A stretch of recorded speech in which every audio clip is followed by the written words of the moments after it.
যেদিন কাঁদতে কাঁদতে চোখের পানি ফুরিয়ে যাবে, চক্ষু দিয়ে যেদিন রক্ত প্রবাহিত হবে, যেদিন সন্তান পিতার পরিচয় দেবে না, ওই সূর্যগুলো যখন মাথার উপরে চলে আসবে, জমিনগুলো তামা হয়ে যাবে, গুনাহগার ব্যক্তির জিহ্বাগুলো নাবিস্তক ঝলে যাবে, পিতা ও সন্তানের পরিচয় দেবে না, যেদিন স্বামী তার স্ত্রী পরিচয় দেবে না, স্ত্রী ও স্বামীর পরিচয় দেবে না। আপনি স্লোগান দিয়েছেন আমার নেতার চরিত্র ফুলের মতন পবিত্র, যদিও নেতা নামাজ পড়ে না, একাত্ম গাঞ্জা খাবার ভক্ত, ওই নেতা পর্যন্ত কিয়ামতের ময়দানে আপনাকে দেখলে বাঁচানোর জন্য চেষ্টা করবে না, বরঞ্চ ব্যাক গিয়ারে দৌড় মারার জন্য চেষ্টা করবে। ওই কিয়ামতের কঠিন মুসিবতের দিনে আপনার নেতা আপনাকে পর্যন্ত সুপারিশ করবে না। কথা বলুন ঠিক না বেঠিক? যেদিন কেউ কারোর পরিচয় দেবে না, সেদিন যারা আজকে এই কোরআনের ময়দানে আসলো, আল্লাহ রাসূল বলছেন সেদিন এই কোরআন তাদেরকে সুপারিশ করে করে আল্লাহর জান্নাতে নিয়ে যাবে। চিৎকার করে বলেন আল্লাহু আকবার। আজকে গোটা পৃথিবীর দিকে লক্ষ্য করুন, আজকে মুসলমান সবচেয়ে নির্যাতিত, নিষ্পেষিত, নিগৃহীত। কথা বলুন ঠিক না বেঠিক? আর সেই মুসলমান যদি সুখী সমৃদ্ধভাবে জীবনযাপন করতে চায়, আল্লাহর কোরআন ছাড়া কি পাওয়া যাবে? জোরে বলেন পাওয়া যাবে? অশান্তিময় পৃথিবীকে পরিবর্তন করতে পারে একটি কিতাব। বলুন তো সেই কিতাবের নাম কি?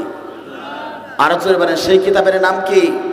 আপনার দুঃখ যন্ত্রণা, আপনার অভাব অনটন, পৃথিবীর সব কিছুই শান্তি দিতে পারে কেবলমাত্র কোরআন।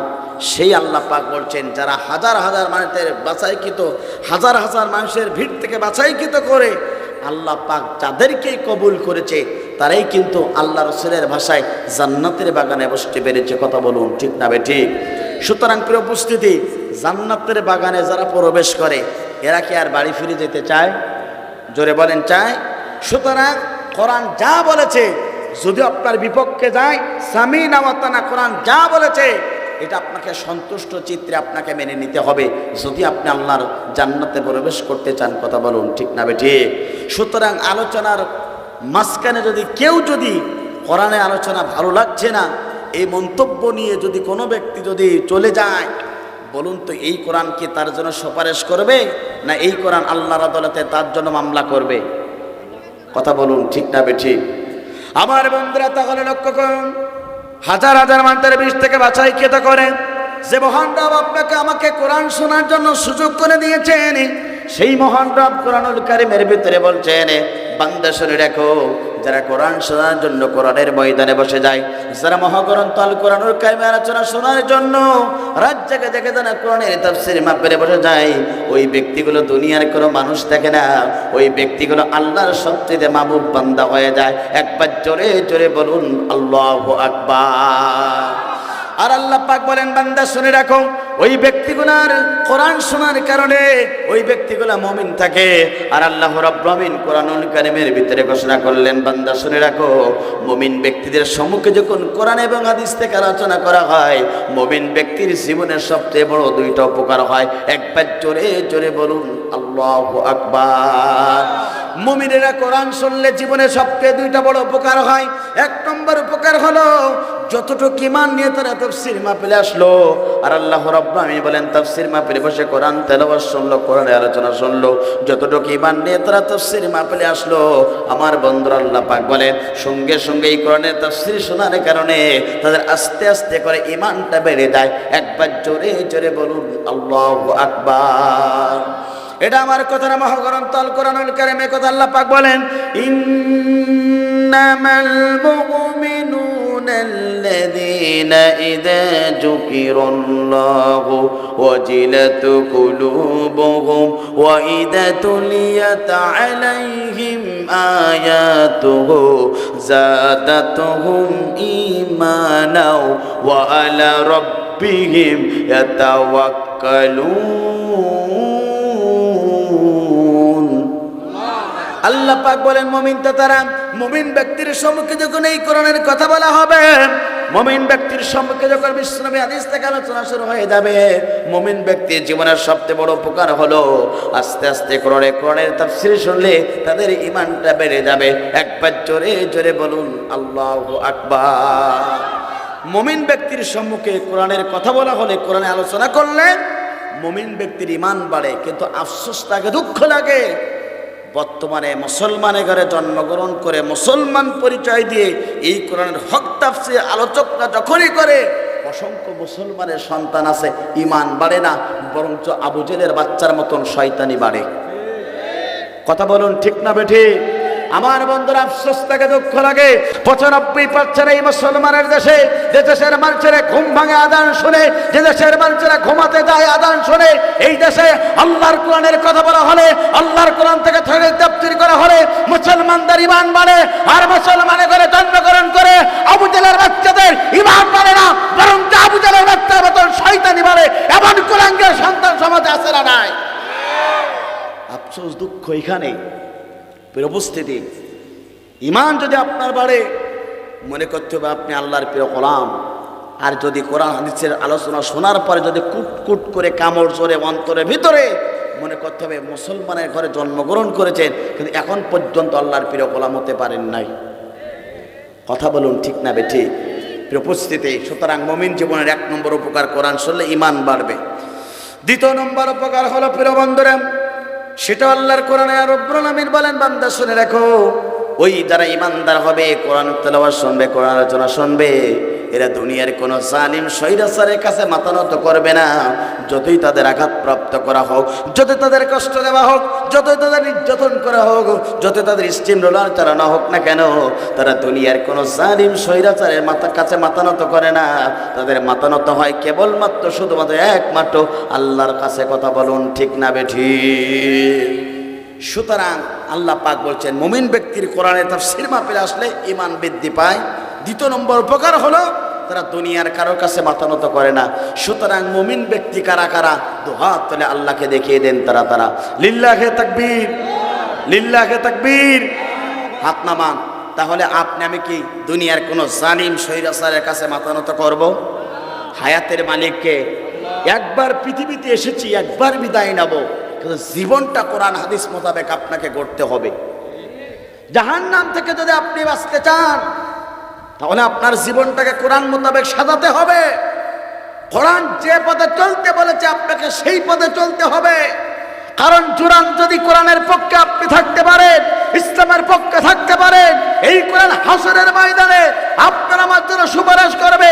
আর আপনি যদি এই দুনিয়াতে মুসলমান পরিচয় দিয়ে আল্লাহর কোরআনের পক্ষে থাকবেন না, এই কোরআন আপনার আমার জন্য সুপারিশ করবে না, বরং এই কোরআনের মামলা খেয়ে আপনাকে আমাকে জাহান্নামে যেতে হবে। উপস্থিতি, সুতরাং আপনার আমার জীবনটা যদি কোরআন মোতাবেক সাজাতে পারেন, এই কোরআন আপনাকে সুপারিশ করে করে জান্নাতে প্রবেশ করার ব্যবস্থা গ্রহণ করবে। আর আপনি আমি যদি সেই কোরআনের বিপক্ষে অবস্থান নেই, আপনি কোরআনের সুপারিশ পাবেন না, বরঞ্চ আপনি আল্লাহর কোরআনের মামলা খেয়ে আপনাকে জাহান্নামে পর্যন্ত যাওয়া লাগতে পারে। কথা বলুন ঠিক না বেঠিক? ফির উপস্থিতি, এই জন্যে আপনাদেরকে লক্ষ্য করে বলতে চাই, এই কোরআন আপনাকে ডাকছে হেদায়েতের দিকে, এই কোরআন আপনাকে ডাকছে জান্নাতের দিকে। আর আপনি আমি সেই কোরআন মানতে চাই না। আজকে যদি কোরআনের সমাজে বাংলাদেশে চালু থাকতো, এদেশের দুর্নীতি, ধর্ষণ, চুরি, বদমাইশ সব কিছু বন্ধ হয়ে যেত।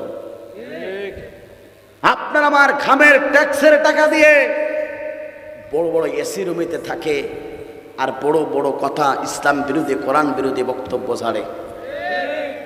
আপনার আমার সবচেয়ে কষ্টের টাকা লুট করে, অবৈধভাবে দুর্নীতি করে আপনার কাছ থেকে সিজ করে নিয়ে যায়, আর তারা ইসলাম বিরোধী, কোরআন বিরোধী আপনার উপরে চাপাই দেওয়া হয়। উপস্থিতি, সুতরাং এখনো আপনাকে সচেতন হতে হবে।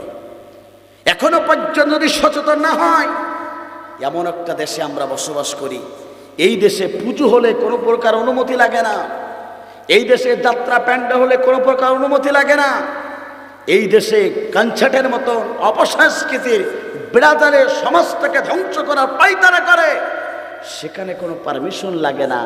কিন্তু জমিন যার, আসমান যার, আয়াতের মালিক, রিজিকের মালিক, সব তিনি দিয়েছেন, সেই দরবের এলাই থেকে কনস্টিটিউশন, সংবিধান আপনার আমার জন্য আসলো। সেই কোরআনের তাফসীর মাহফিলে আয়োজন করতে গেলে সবচেয়ে বাধা প্রদান করা হয়। এই দুঃখ, এই কষ্ট আপনি কোথায় রাখবেন? আজকে কোরআনের কথা বলতে গেলে আমাদেরকে পর্যন্ত আঘাতপ্রাপ্ত করা হয়। আজকের ঘটনা, মুফতি আমির হামজা তিনি কোরআন এবং হাদিস থেকে আলোচনা করেন। অত্যন্ত জ্ঞান গর্ব বাংলাদেশের, তাকে জাকির নায়েক বলা হয়। সেই মুফতি আমির হামজা আজকে সাতক্ষীরার একটা মসজিদে গিয়ে জুমার নামাজ আদায় করতে চেয়েছিলেন। 2 রাকাত জুমার নামাজ পড়তে চেয়েছিলেন, একটু খুতবা দিতে চেয়েছিলেন। 3 গাড়ি পুলিশ গিয়ে সেই মসজিদটা ঘেরাও করে রেখেছেন, তাকে পর্যন্ত মসজিদে প্রবেশ করতে দিল না। আমার আফসোস, এমন যদি অবস্থা হয়ে যায়, আগামী দিন যে কেমন হবে ওটা আল্লাহ পাকই ভালো জানে। এখনো পর্যন্ত আপনাকে সচেতন হতে হবে, এখনো সিদ্ধান্ত নিতে হবে আপনার। এই পৃথিবীতে বাঁচবো যতদিন, আল্লাহর কোরআনের পক্ষে থাকবো ততদিন, এই পৃথিবীতে বাঁচবো ততদিন, রাসূলের পক্ষে থাকবো ততদিন। জমিন যার, এই পৃথিবীর সবকিছু মালিক আল্লাহ।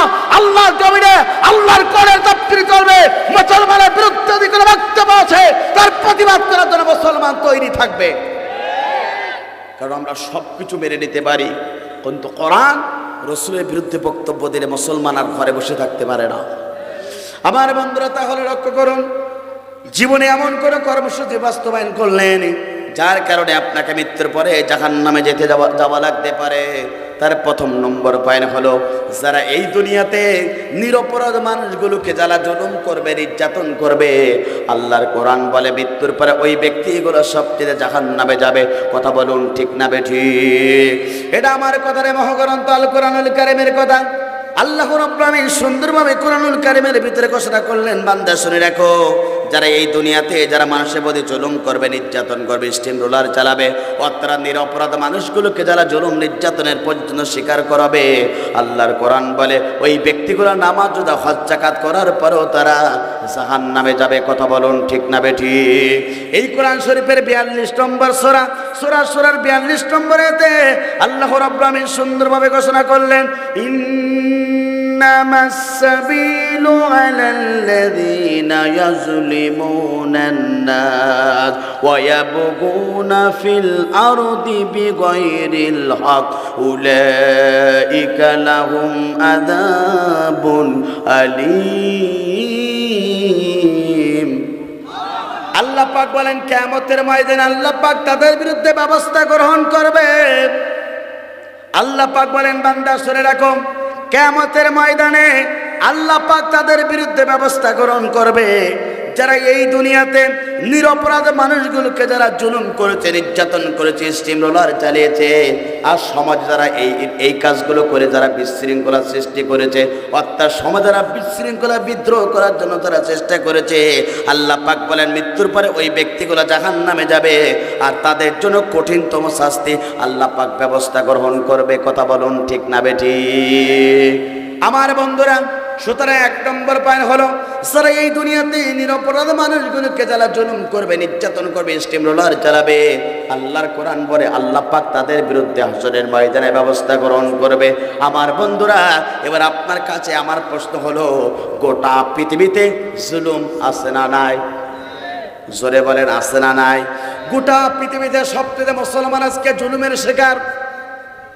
আফসোস লাগে, দুঃখ লাগে, এই সমাজে চোর, বদমায়েশ, ধর্ষণকারী, ইয়াবাখোর, মদখোর, জিনাখোর, ইসলাম বিরোধী, কোরআন বিরোধী বক্তব্য যারা দেয়, জামার কলার খুলে খুলে এই সমাজে ওপেন ভাবে করে, আর আল্লাহর কোরআনে, আল্লাহর জমিনে আল্লাহর দিন প্রতিষ্ঠা, আল্লাহর কোরআনের পাখিদেরকে হামলা মামলার শিকার দিয়ে তাদেরকে অন্ধ প্রকাশ্যে রাখা হয়। কথা বলুন ঠিক না বেঠিক?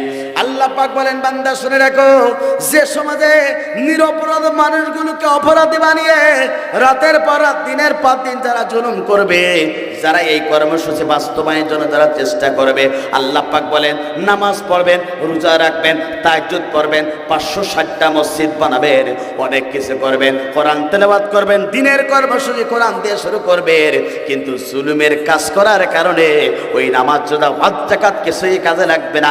মৃত্যুর পরে আপনাকে জাহান্নামে যেতে হবে। আল্লাহ পাক আপনার বিরুদ্ধে ব্যবস্থা গ্রহণ করবে। কথা বলুন ঠিক না বেঠিক? এই কথা কার? আল্লাহর কোরআনে বলছে, যারা জুলুম করবে মৃত্যুর পরে তাদেরকে জাহান্নামে যেতে হবে। এবার আপনার কাছে প্রশ্ন, আমার সমাজে জুলুম আছে না নাই? কম না বেশি? সবচেয়ে কোরআনের পক্ষে যারাই থাকে ওই লোকগুলো সবচেয়ে বর্তমানে কষ্টে জীবন যাপন করে। যেখানেই দেখেন গোটা পৃথিবীতে, আপনি ফিলিস্তিনের দিকে দেখেন, ফিলিস্তিনের মুসলমান ইসলামের পক্ষে, কোরআনের পক্ষে থাকার কারণে আজকে ইসরায়েল নামে একটি আপনার সন্ত্রাসী সংগঠন আজকে তাদেরকে দুনিয়ার মাঝে বিদায় করার জন্য ষড়যন্ত্র লিপ্ত হয়েছে। কথা বলুন ঠিক না বেঠিক? এইখানে আপনি দেখেন এশিয়া মহাদেশের ভিতরে যারাই কোরআনের পক্ষে থাকতে চায়, যারা ইসলামের পক্ষে থাকতে চায়, তারা সবচেয়ে জুলুমের শিকার। এই বাংলাদেশে যারা হকের পক্ষে থাকে তারাই সবচেয়ে জুলুমের শিকার। এই সমাজে দেখেন যারা কোরআনের পক্ষে থাকে তারা ঘুমাতে পারে না, চলতে পারে না, কিন্তু যারা সবচেয়ে ইসলাম বিরোধী, কোরআন বিরোধী বক্তব্য দেয়, এরা শান্তিভাবে ঘোরায় করতে পারে। কথা বলুন ঠিক না বেঠিক? এই জন্য প্রিয় বন্ধুরা, এই জন্য আল্লাহ পাক বলেন যারা জুলুমের আইন, যারা জুলুমের কাজ যারা করবে, আল্লাহ পাক বলেন মৃত্যুর পরে তাদেরকে জাহান্নামে যেতে হবে। আবার বন্ধুরা একটু লক্ষ্য করুন, এই পৃথিবীতে একজন পয়গম্বর ছিল, তার নামে সূরাতুন নবীও ছিলেন না, কিন্তু তিনি আল্লাহর মাহবুব বান্দা ছিল। নাম তার ছিল লুকমান আলাইহিস সালাতু ওয়াস সালাম। তিনি তার সন্তানগুলোকে বলেছিল, ইয়া বুনাইয়া, হে আমার সন্তান, লা তুশরিক বিল্লাহ, তোমরা আল্লাহর সাথে শিরিক করবে না। ইন্না শিরকা লা যুলমুন আযীম, নিশ্চয় জুলুম সবচেয়ে কঠিন কাজ। কথা বলুন ঠিক না বেঠিক? অর্থাৎ শিরিক যারা করে, জুলুম যারা করে, আল্লাহ পাক বলেন এদের অবস্থান কিন্তু খুবই খারাপ। আমার বন্ধুরা লক্ষ্য করুন, এই জন্য প্রিয় উপস্থিতি, সুতরাং সবাই দেখা যায় গোটা পৃথিবীতে মুসলমান সবচেয়ে জুলুমের শিকার। এবার আল্লাহ নবী বলেছেন এমন একটা জামান আসবে, এমন একটা সময় আসবে, এমন একটা কাল আসবে, অন্ধকারের ভিতরে যেমন পিঁপড়া চলে না, ওই সমাজে পরতে জুলুম ঢুকে যাবে। কথা বলুন ঠিক না বেঠিক? প্রত্যেক জায়গায় জুলুম আছে না নাই? আপনি রাস্তায় চলতে যাবেন, সেখানে জুলুমের শিকার হবেন। আপনি একটা ফাইল নিয়ে চলে যাবেন কোথাও, সেখানেও জুলুমের শিকার হবেন। অর্থাৎ আপনি ঘরে থাকলে জুলুম, বাইরে থাকলে জুলুম, যেখানেই যাবেন আপনার উপর জুলুম নির্যাতন হবে, স্টিম রোলার চালানো হবে। তারপর মুমিন ব্যক্তিরা আল্লাহর প্রতি ভরসা করে। কথা বলুন ঠিক না বেঠিক? অন্য হাদিসে রাসূল বলেছেন, হযরত আনাস রাদিয়াল্লাহু তাআলা আনহু হাদিসটা বর্ণনা করেন, আল্লাহ নবীর কাছে একজন সাহাবী আসলেন। সাহাবী এসে জিজ্ঞাসা করেন, ইয়া রাসূলুল্লাহ, হাবিবাল্লাহ, আমরা কাকে কাকে সাহায্য করব আর কাকে কাকে সাহায্য করব না, আপনার কাছ থেকে জানতে চাই। আল্লাহ নবী সঙ্গে সঙ্গে বললেন, ও সাহাবী, তুমি শুনে রাখো, সমাজে যারা জুলুম করে তোমরা তাদেরকে সমাজে যারা মাজলুম ব্যক্তি আছে তোমরা তাদেরকে সাহায্য করবে। একবার জোরে জোরে বলুন আল্লাহু আকবার। হাদিসটা আবার রিপিট করি, আল্লাহ নবীর কাছে একজন সাহাবী আসলেন, বিশ্বনবীকে বললেন, ইয়া রাসূলুল্লাহ, হাবিবাল্লাহ, আমরা কাকে সাহায্য করব আর কাকে সাহায্য করব না আপনার জবান থেকে জানতে চাই। আল্লাহ নবীর সঙ্গে সঙ্গে এই সাহাবীকে লক্ষ্য করে বলল, ও সাহাবী, তুমি শুনে রাখো, সমাজে যারা মাজলুম ব্যক্তি আছে তোমরা তাদেরকে সাহায্য করবে, তোমরা অবশ্যই তাদেরকে পাশে দাঁড়িয়ে যাবে। সঙ্গে সঙ্গে সাহাবী বললেন, ইয়া রাসূলুল্লাহ, অবশ্যই আমরা মাজলুম ব্যক্তির পাশে দাঁড়িয়ে যাব। কিছুক্ষণ পরে সাহাবী চলে যাচ্ছিলেন, আল্লাহ নবী পিছন দিকে ডাক দিলেন, সাহাবী তুমি আমার কাছে আসো। বিশ্বনবীর প্রিয় সাহাবী বিশ্বনবীর কাছে আসলেন। বিশ্বনবীর সঙ্গে সঙ্গে বললেন, ও আমার সাহাবী, তুমি শুনে রাখো, যে ব্যক্তি মাজলুম ব্যক্তি আছে তুমি তো তাকে সাহায্য করবে, তুমি আবারও শুনে রাখো, যে ব্যক্তি জুলুম করে তাকেও পর্যন্ত তুমি সাহায্য করবে। একবার জোরে জোরে বলুন আল্লাহু আকবার। আল্লাহ নবীর প্রিয় সাহাবী আল্লাহ রাসূলকে বললেন, ইয়া রাসূলুল্লাহ, হাবিবাল্লাহ, সমাজে যারা মাজলুম ব্যক্তি আছে ওই ব্যক্তিকে আমরা সাহায্য করব, ঠিক আছে ইয়া রাসূলুল্লাহ, হাবিবাল্লাহ, কিন্তু যে ব্যক্তি মাজলুম ব্যক্তি আছে তার আমরা সাহায্য করব, কিন্তু যে ব্যক্তি জুলুম করে তাকে আমরা কিভাবে সাহায্য করব আপনার জবান থেকে জানতে চাই।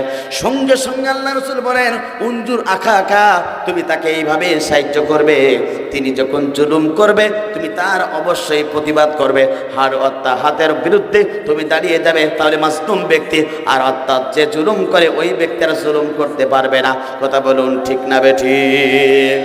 আমার বন্ধুরা, সুতরাং বর্তমানে যারা জুলুম করে, নির্যাতন করে, আপনি একজন মুসলমান হিসেবে প্রতিবাদ করার দরকার আছে না নাই? যদি আপনি প্রতিবাদ না করেন, ভালো সাজতে চান, যদি আপনি বাঁচতে চান যে আমি কিছু বলবো না, যা হোক সমাজে হোক আমি কিছু বলবো না, এই কর্মসূচি যদি আপনার জীবনে থাকে, আপনাকে দুইবার আযাব ভোগ করা লাগবে। কথা বলুন ঠিক না বেঠিক? কারণ আপনি প্রতিবাদ করলেন না, যার কারণে আযাব ভোগ করা লাগবে। আর আপনার সম্মুখে অন্যায় হয়েছে, তারপর আপনি প্রতিবাদ করলেন না, আপনাকে ডাবল আযাব আপনাকে সহ্য করা লাগবে। কথা বলুন ঠিক না বেঠিক? আমার বন্ধুরা, শুধু তাই না, সমাজে আরো জুলুম আছে। যদি কেউ জুলুম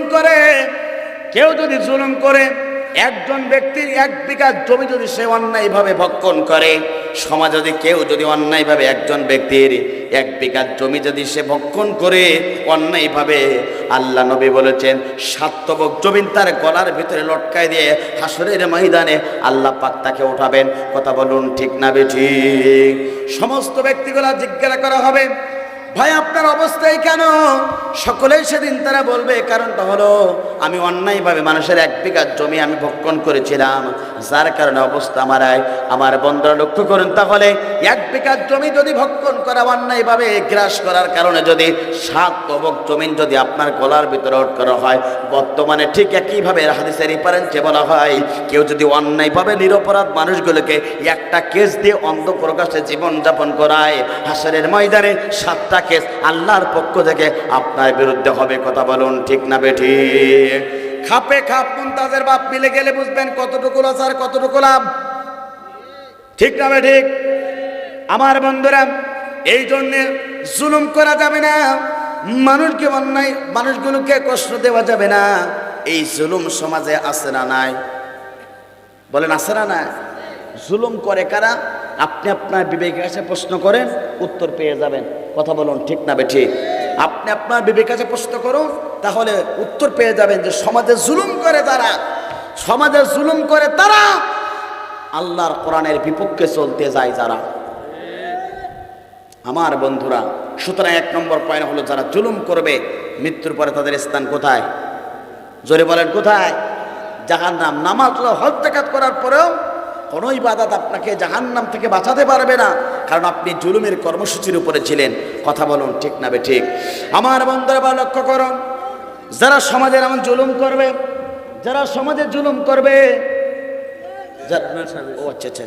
আলহামদুলিল্লাহ, নাবরণ ইউনিয়ন পরিষদের শাসাই ইউনিয়ন পরিষদের সুযোগ্য চেয়ারম্যান সাহেব এসেছেন।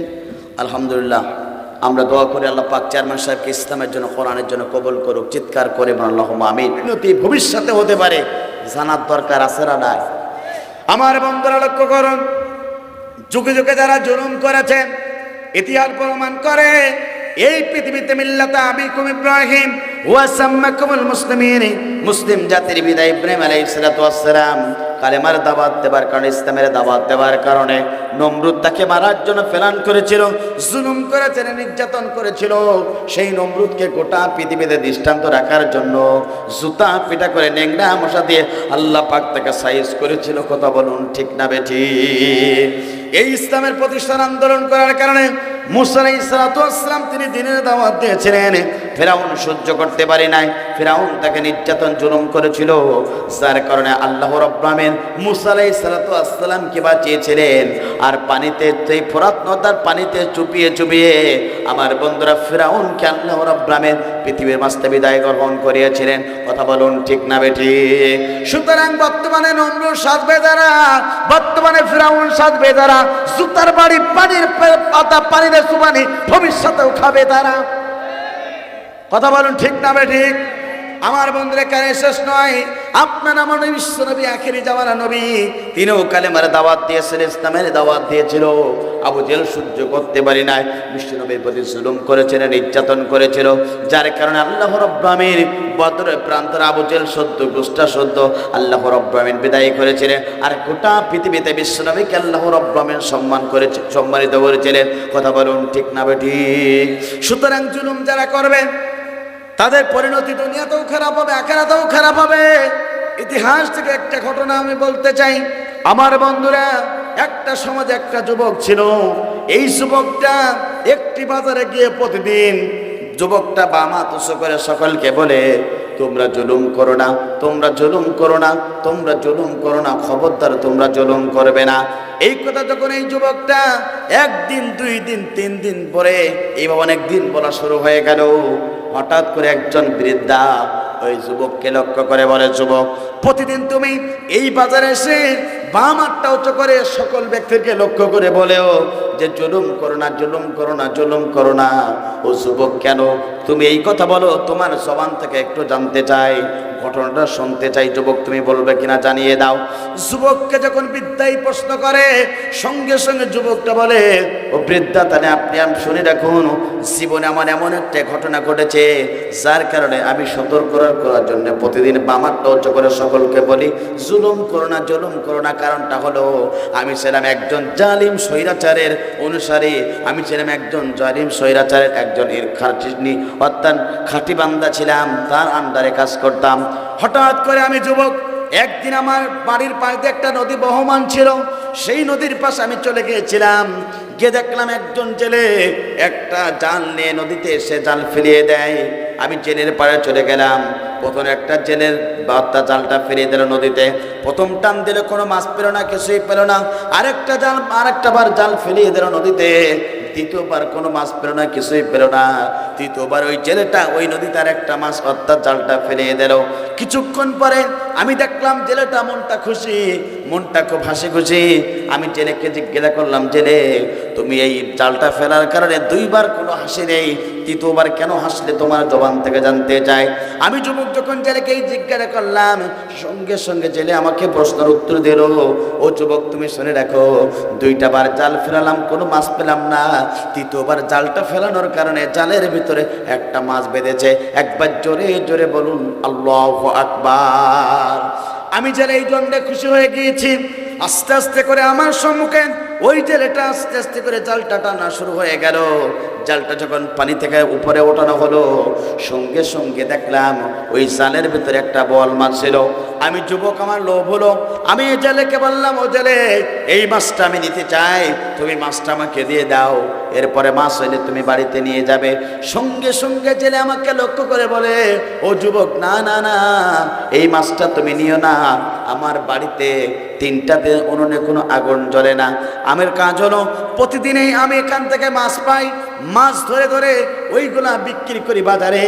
বিক্রিকৃত টাকা দিয়ে আমি আমার পরিবারের সদস্যের মুখে দামে খাদ্য খাবার উঠিয়ে দেই। ও যুবক, 3 দিন আমার বাড়িতে কোনো খাবার নেই, যার কারণে মাছটা পেয়েছে বিক্রি করে এই মাছের টাকা দিয়ে আমি আমার পরিবারের খাদ্য খাবার নিয়ে যাবো কিনে। ও যুবক, তুমি আজকে নিয়ে না, আগামীকাল তুমি আমার কাছে আসবে, আর মাছ যদি পেয়ে যায় আমি জেলে তোমার জন্য একটা মাছ রাখবো। একবার জোরে জোরে বলুন আল্লাহু আকবার। জেলেটা যখন এই কথা বলল, জুলুমকারী পরিণতি ভবিষ্যতে কি হতে পারে লক্ষ্য করুন প্রিয় বন্ধুরা। বর্তমানে তারা প্রশাসনের আন্ডারে যারা ইসলামের পক্ষের মানুষগুলোকে জুলুম করো, ভবিষ্যতেও তোমাদের পরিণতি একই হবে। আমার বন্ধুরা, জেলেটা আমি যুবক, জেলের কথা আমি কোনো প্রকার কর্ণপাত না করে আমি যুবক করলাম কি, জোরপূর্বক ওই জেলের কাছ থেকে মাছটা 2 হাত দিয়ে আমি চেপে ধরে মাছটা নিয়ে আমি নিলাম। এরপরে বাড়ির দিকে রওনা দিলাম। ওই জেলেটা 2টা হাত ধরে আল্লাহর কাছে বলে, আল্লাহ, এই যুবকটা আমার কাছে জোরপূর্বক মাছটা ছিনিয়ে নেওয়ার কারণে আল্লাহ আপনি আসমান থেকে তার জন্য বিচার ফয়সালা করুন। একবার জোরে জোরে বলুন আল্লাহু আকবার। মাজলুম ব্যক্তি যখন জুলুমের শিকার হয়, দুনিয়ার আদালতে বিচার না পাইলে মাজলুম ব্যক্তিগুলা আল্লাহ তাআলার কাছে বিচার দেয়। কথা বলুন ঠিক না বেঠিক? এই বাংলাদেশে অসংখ্য মাজলুম ব্যক্তি আছে, কোনো প্রকার বিচার সঠিকভাবে পায় না, যার কারণে তাদের বিচার রাতের আধারে আল্লাহর আদালতে দেয়। তারা চিন্তা করে দুনিয়ার বিচার 2 নম্বর হতে পারে, আল্লাহর বিচার 2 নম্বর না। আল্লাহ পাক ইন্না বাশশা রাব্বিকা লাশাদীদ, আল্লাহ পাক এমন ধরবে দুনিয়ার কেউ রেখাই দিতে পারবে না। আমার বন্ধুরা লক্ষ্য করো, যুবকটা যখন মাছটা নিয়ে বাড়ির দেখে জেলে তখন 2 হাত তোলে আল্লাহর কাছে এই কথা বলে, আল্লাহ আপনি আসমান থেকে তার বিচার করুন। আবার বন্ধুরা, আমি যুবক মাছটা নিয়ে যে বাড়ির ভিতরে প্রবেশ করলাম, স্ত্রীকে ডেকে বললাম, স্ত্রী, তোমার জন্য প্রিয়তম, তোমার জন্য আমি একটা উপহার দেবো, তাড়াতাড়ি ঘর থেকে বের হও। আমার স্ত্রী ঘর থেকে বেরিয়ে গেল। বোয়াল মাছটা স্ত্রী হাতের কাজে উঠিয়ে দেব, আমার 7 হাত আঙ্গুলটা অর্থাৎ বোয়াল মাছের হাতের অর্থাৎ গালের ভিতরে ঢুকে গেল। বোয়াল মাছটা যখন আমার আঙ্গুলটা ঢুকে গেল গালের ভিতরে, একটা চাপ দিল, ওই বোয়াল মাছের দাঁতটা আমার আঙ্গুলটা ফুটো, অর্থাৎ আমার আঙ্গুলটা ছিদ্র হয়ে গেল। যাবার কারণে আমার স্ত্রী মাছটা নিয়ে টানাটানি করে, কিন্তু আমার আঙ্গুলটা আমি সরাতে পারি না। কিছুক্ষণ পরে আমার স্ত্রীও টানে, আমিও টানি, স্ত্রীও টানে, আমিও টানি, কিন্তু মাছটা সরাতে পারি না, ছাড়াতে পারি না মোটেও। কিছুক্ষণ পরে স্ত্রী এবার একটা জোরে টান দিল, সঙ্গে সঙ্গে মাছটা ছাড়িয়ে গেল হাত থেকে। সঙ্গে সঙ্গে আমি দেখতে পেলাম আমার আঙ্গুল দিয়ে রক্ত প্রবাহিত হয়। যারা যন্ত্রণা শুরু হয়ে যায়, রাত যত গভীর হয় আমার আঙ্গুলের যন্ত্রণা তত বেড়ে যায়, রাত যত গভীর হয় আমার আঙ্গুলের যন্ত্রণা তত বেড়ে যায়। আমার বন্ধুরা একটু করুন, যুবকের হাতের আঙ্গুলের যন্ত্রণা বেড়ে যায়, সারা রাত কোনো ঘুম নেই। সকাল হয়ে গেল, ওই যুবকটা আমি চলে গেলাম একজন ডাক্তারের কাছে। ডাক্তার সাহেবকে বললাম, ডাক্তার সাহেব আমার হাত আঙ্গুল দিয়ে রক্ত প্রবাহিত হয়, আঙ্গুলটা একটু ট্রিটমেন্ট করেন। ট্রিটমেন্ট করে ডাক্তার দেখলো আঙ্গুলটা সার্জারি করতে হবে। ডাক্তার সাহেব আমি যুবক আমাকে বলল, ও যুবক শুনে রাখো, কামড়টা অত্যন্ত সুদৃঢ়, এই জন্য তোমার এই আঙ্গুলটাকে কাটতে হবে, তুমি রাজি আছো কিনা বলে দাও। সঙ্গে সঙ্গে আমি যুবক চিন্তা করলাম, হাতের যন্ত্রণা এতই বাড়ে, হাতের যন্ত্রণা এতই বাড়ে, যার কারণে তো আঙ্গুলটা কাটলে মনে হয় আমার যন্ত্রণা, অর্থাৎ যন্ত্রণা থেমে যাবে, যন্ত্রণা সব কিছু ঠিক হয়ে যাবে। আমি ডাক্তারের পরামর্শ করে প্রথমে আঙ্গুলটা কাটলাম, কাটার পরে সার্জারি করে 3 দিন ওষুধ নিয়ে বাড়ি চলে আসলাম। আমি বাড়ি আসার পরে যত রাত হয় যন্ত্রণা তত বেড়ে যায়, যত রাত হয় যন্ত্রণা তত বেড়ে যায়। ওষুধ খেলাম, কাজ হলো না। 3 দিন প্রবাহিত হয়ে গেল। 3 দিন পরে আমি আবার ডাক্তারের শরণাপন্ন হয়ে গেলাম। ডাক্তার সাহেব আমার হাত দেখার পরে ডাক্তার সাহেব বলল, তোমার হাতের কবজি পর্যন্ত তোমাকে কাটতে হবে, যদি কবজি পর্যন্ত কাটা হয় তাহলে তোমার যন্ত্রণা অর্থাৎ নিবারণ হয়ে যাবে। ডাক্তারের পরামর্শ করবে আমি হাতের পোচা পর্যন্ত, হাতের কোনই পর্যন্ত, হাতের অর্থাৎ কবজি পর্যন্ত কেটে ফেললাম। কেটে ব্যান্ডেজ করে অর্থাৎ সার্জারি করার পরে ডাক্তার সাহেব 3 দিন ওষুধ নিয়ে বাড়িতে চলে আসলাম। রাত যত গভীর হয় যন্ত্রণা বাড়ে, রাত যত গভীর হয় যন্ত্রণা বাড়ে। আরো 3 দিন অপেক্ষমান থাকলাম। আরো 3 দিন যাওয়ার প্রতিবাহিত হওয়ার পরে আমি যুবক চলে গেলাম সেই ডাক্তারের কাছে। ডাক্তারকে আবারও হাত দেখালাম। ডাক্তার সব করে দেখার পরে আমার যুবক আমাকে বলল, তোমার কোনই পর্যন্ত কাটতে হবে। ডাক্তারের পরামর্শ করবে আমার কোনই পর্যন্ত কাটা হয়ে গেল। কোনই পর্যন্ত কাটার পরে এবার ডাক্তার সাহেব আমাকে ব্যান্ডেজ করে বাড়ি পাঠিয়ে দিল কিছু ওষুধ নিয়ে। আমি বাড়িতে চলে আসলাম। আসার পরে সব কিছু দেখালাম। দেখার পরে কিছুদিন হয়ে গেল, আবারও 3 দিন অতিবাহিত হওয়ার পরে যন্ত্রণা কিন্তু নিবারণ হয় না, আরো বেড়ে যায়। আরো 3 দিন পরে এবার ডাক্তারের কাছে শরণাপন্ন হলাম। ডাক্তার সাহেব আমাকে দেখার পরে বলল, কোন উপরে পর্যন্ত কাটতে হবে। কোন উপরে পর্যন্ত কাটার পরে এবার ডাক্তার সাহেব সব কিছু করার পরে ডাক্তার সাহেব যুবক আমাকে লক্ষ্য করে বলল, ও যুবক শুনে রাখো, আমি এত বছর ডাক্তারি করলাম, তোমার মতন আশ্চর্য একজন রোগী আর পালাম না। ও যুবক তুমি সত্য করে বলো তোমার কি হয়েছে, যার কারণে তোমার আল্লাহ পাক শাস্তি দিচ্ছে। সঙ্গে সঙ্গে ডাক্তার সব কিছু শোনার পরে সমস্ত ঘটনাগুলো আমি ডাক্তার সাহেবের কাছে বললাম। বলার পরে ডাক্তার সাহেব আমাকে সলিউশন দিল, ও রোগী শোনো, যতই সব অঙ্গ প্রত্যঙ্গ যদি কাটা হয় তাহলে যন্ত্রণা তোমার নিবারণ হবে না, সারবে না। তবে শুনে রাখো, যে জেলের কাছ থেকে যে জুলুম করে মাছটা নিয়েছিলে, ও যুবক তুমি শুনে রাখো, তুমি সেই জেলের কাছে গিয়ে যদি মাপ চাইতে পারো, আর জেলে যদি তোমাকে ক্ষমা করে তাহলে তোমার হাতের যন্ত্রণা নিবারণ হয়ে যাবে। একবার জোরে জোরে বলুন আল্লাহু আকবার। আমি যুবক ডাক্তারের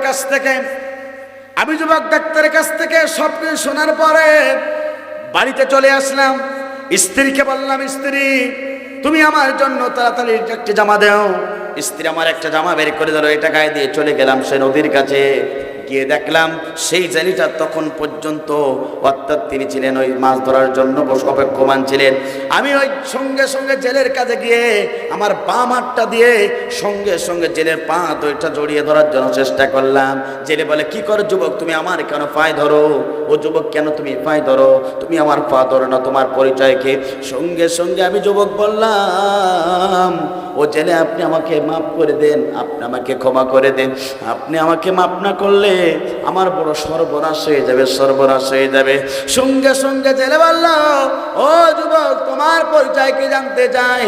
সঙ্গে সঙ্গে আমি যুবক বললাম, ও জেলে আপনি আমাকে চিনতে পারেন নাই, কিছুদিন আগে আপনার কাছ থেকে ঠিক এই সময় একটা বোয়াল মাছ পেয়েছিলেন, আপনার কাছ থেকে আমি বোয়াল মাছটা ছিনিয়ে জোরপূর্বক ছিনিয়ে জুলুম করে আপনার কাছ থেকে নিয়ে বাড়ি চলে গেলাম। ও জেলে, দুহাত তুলে আপনি আল্লাহর কাছে কি বলেছিলেন জানতে চাই। সঙ্গে সঙ্গে জেলের সব কিছু স্মরণে চলে আসলো। জেলে বলল, তুমি সেই যুবক। ও যুবক শুনে রাখো, আমি সেদিন বলেছিলাম আল্লাহ জোরপূর্বক এই জেলেটা আমার কাছ থেকে আমার পরিবারের খাদ্য খাবারগুলো নিয়ে এই যুবকটা বাড়ির দিকে রওনা দেয়। আল্লাহ আসমান থেকে এই জেলের এই যুবকটার জন্য আপনি বিচার কার্য করুন। একবার জোরে জোরে বলুন আল্লাহু আকবার। জেলে বলে, ও যুবক, এই বিচার এই দোয়া আল্লাহর কাছে করেছিলাম। সঙ্গে সঙ্গে আমি যুবক বললাম, ও জেলে, তুমি যে দোয়া করেছিলে, তুমি ছিলে মাজলুম ব্যক্তি, আল্লাহ তোমার দোয়া কবুল করেছিল। সুতরাং হাতের সব কিছু কাপড়টা ওঠাই বলো। ও জেলে, তুমি দেখো আমার হাতের অবস্থা কি। সঙ্গে সঙ্গে সমস্ত ঘটনা আমি বললাম জেলের কাছে। সঙ্গে সঙ্গে আল্লাহ রাস্তায় ওই জেলেটা আমাকে ক্ষমা করে দিল, আর আমার বুকটা জেলের বুকের সাথে মিট করে নিল। একবার জোরে জোরে বলুন আল্লাহু আকবার। আমার বন্ধুরা লক্ষ্য করুন, আমার বন্ধুরা লক্ষ্য করুন, এরপর কি হলো? আমি যুবক ওই জেলের কাছে ক্ষমা পেয়ে গেলাম। কিছুদিন পরে আস্তে আস্তে করে হাতের যন্ত্রণা আস্তে আস্তে করে সবকে নিবারণ হয়ে গেল। যতটুকু হাত কাটা হলো আর ভবিষ্যতে হাত কাটা লাগে নাই, সব কিছু ঠিক হয়ে গেল। এই জন্য আমি সেদিন থেকে সোচ্চার হয়েছি। যেই কথা বলে সকলকে লক্ষ্য করে বলি, আমি জুলুম করার কারণে আমার হাত চলে গিয়েছে। এই জন্য বাম হাতটা হচ্ছে করে সমস্ত লোকদেরকে এই কথাগুলো সতর্ক করি, তোমরা জুলুম করো না, তোমরা জুলুম করো না, তোমরা জুলুম করো না। কারণটা হলো আমি জুলুম করার কারণে আমার হাত হারিয়েছি। সুতরাং তোমরা যদি জুলুম করো, আল্লাহ পাক তোমাদেরকে এর চেয়ে বেশি শাস্তি দিতে পারে। কথা বলুন ঠিক না বেঠিক? এই ঘটনা থেকে সিদ্ধান্ত শিক্ষা গ্রহণ করতে হবে প্রিয় বন্ধুরা। ওই যুবকরা জেলের উপরে জুলুম করার কারণে আল্লাহ পাক তাকে দুনিয়াতে শাস্তি দিয়েছেন, আর ভবিষ্যতে যারা এই সমাজে আলেমদের উপরে জুলুম করে, ভবিষ্যতে আল্লাহ পাক তাদের অবস্থা একই পরিণত করতে পারে। সে আল্লাহ পাক আছে না নাই? আল্লাহর শক্তি কি কমে গিয়েছে? না না না, আল্লাহর শক্তি কমে যায় নাই। আল্লাহ পাক কিন্তু সব কিছু ধরবেন। এই জন্য প্রিয় বন্ধুরা লক্ষ্য করুন, মানুষের প্রতি জুলুম করা যাবে না, স্টিম রোলার চালা যাবে না। বরঞ্চ মানুষের প্রতি জুলুম করবে যারা, মৃত্যুর পরে জাহান্নামে থাকবে তারা। কথা বলুন ঠিক না বেঠিক? তাহলে এক নম্বর পয়েন্ট বললাম, যারা মৃত্যুর পরে জাহান্নামে যাবে অন্যতম কারণ হলো নিরপরাধ মানুষগুলোকে জুলুম করলে। এই কথা আমার না আল্লাহ? জোরে বলেন কার? আল্লাহ। দ্বিতীয় নম্বর পয়েন্ট হলো, যারা এই দুনিয়াতে মুমিন পুরুষদের কষ্ট দেবে, যারা এই দুনিয়াতে মুমিন নারীদেরকে যারা কষ্ট দেবে, আল্লাহ পাক বলেন মৃত্যুর পরে তাদেরকে জাহান্নামে যাওয়া লাগবে। কথা বলুন ঠিক না বেঠিক? এটা আমার কথা না, মহাগ্রন্থ আল কোরআনুল কারীমের কথা। আল্লাহ রাব্বুল আলামিন সুন্দরভাবে ঘোষণা করলেন, বান্দা শুনে রাখো, যারা এই দুনিয়াতে যারা নিরপরাধ মানুষগুলো, অর্থাৎ এই দুনিয়া যারা মুমিনদের কষ্ট দেয়, যারা এই দুনিয়াতে মুমিনদেরকে যারা কষ্ট দেয়, আল্লাহ পাক বলেন মৃত্যুর পরে তাদেরকে জাহান্নামে যাওয়া লাগবে। কথা বলুন ঠিক না বেঠিক? এটা আমার কথা নয়, কোরআনুল কারীমের কথা। আল্লাহ পাক বলেন, ইন্নাল্লাযীনা ফাতানুল মুমিনিনা ওয়াল মুমিনাতি থুম্মা লাম ইয়ারতাবু ফালাহুম আযাবু জাহান্নামা ওয়া লাহুম আযাবুল হারিক। আল্লাহ পাক বলেন, নিশ্চয় যারা আল্লাহর প্রতি নিশ্চয় যারা মুমিন নারীদেরকে কষ্ট দেবে, মুমিন পুরুষদেরকে কষ্ট দেবে, কষ্ট দেওয়ার পরেও যারা তওবা করবে না, তওবা যারা করবে না, আল্লাহ পাক বলেন মৃত্যুর পরে তাদের জন্য জাহান্নামের শাস্তি, কঠিন শাস্তি রেখেছেন। তিনি কে? জোরে বলেন তিনি কে? উপস্থিতি। এই জন্যে দ্বিতীয় নম্বর পয়েন্ট হলো, যারা এই সমাজে মুমিনদেরকে কষ্ট দেবে, যারা এই সমাজে হকের পক্ষে যারাই থাকবে, তাদেরকে যারা কষ্ট দেবে, আল্লাহ পাক বলেন মৃত্যুর পরে তারা জান্নাত পাবে না, তারা জাহান্নামে যেতে হবে। কথা বলুন ঠিক না বেঠিক? সুতরাং বর্তমানে যারা হকের পক্ষে থাকে, বর্তমানে যারা আল্লাহর জমিনে আল্লাহর দ্বীন প্রতিষ্ঠা করতে চায়, এই ব্যক্তিগুলোকে থেকে যারা জুলুম নির্যাতন করে ঘর ছাড়া বাড়ি ছাড়া এলাকা ছাড়া করবে, নামাজ দাও হত্যাঘাত করার পরেও আল্লাহর দরবারে আপনি আল্লাহ জান্নাত পাবেন না, মৃত্যুর পরে আপনাকে জাহান্নামে যেতে হবে। কথা বলুন ঠিক না বেঠে? এই কথা কার? জোরে বলেন কার? সব কথা আল্লাহ। তৃতীয় নম্বর পয়েন্ট হলো, যারা এই দুনিয়াতে আল্লাহর সাথে শিরিক করবে। কি করবে? আল্লাহ পাক আল্লাহর সাথে যারা শিরিক করবে, আমার বন্ধুরা, শিরিক তো আমরা অনেক বান্দা আছে আল্লাহর সাথে শিরিক করি।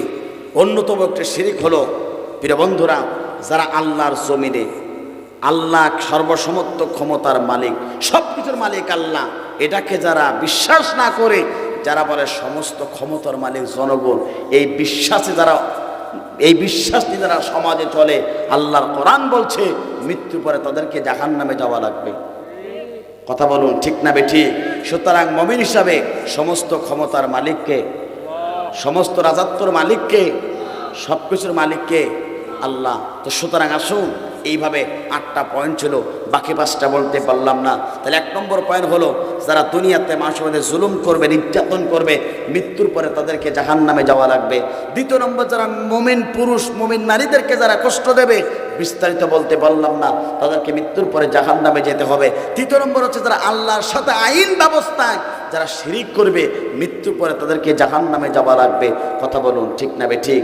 তো আসুন, আমরা যেন সমস্ত সব কিছু ভুলে গিয়ে আল্লাহর কোরআনের ময়দানে, আল্লাহর জাহান্নাম থেকে বেঁচে আমরা যেন জান্নাতে যেতে পারি, সেই তৌফিক দান করুক। চিৎকার করে আল্লাহুম্মা আমিন। প্রিয় উপস্থিতি, হযরত আবু হুরায়রা রাদিয়াল্লাহু তাআলা বর্ণিত, তিনি বলেন রাসূলুল্লাহ সাল্লাল্লাহু আলাইহি সাল্লাম বলেছেন, কিয়ামতের ময়দানে আল্লাহ পাক 3 শ্রেণীর ব্যক্তির সাথে কথা বলবেন না।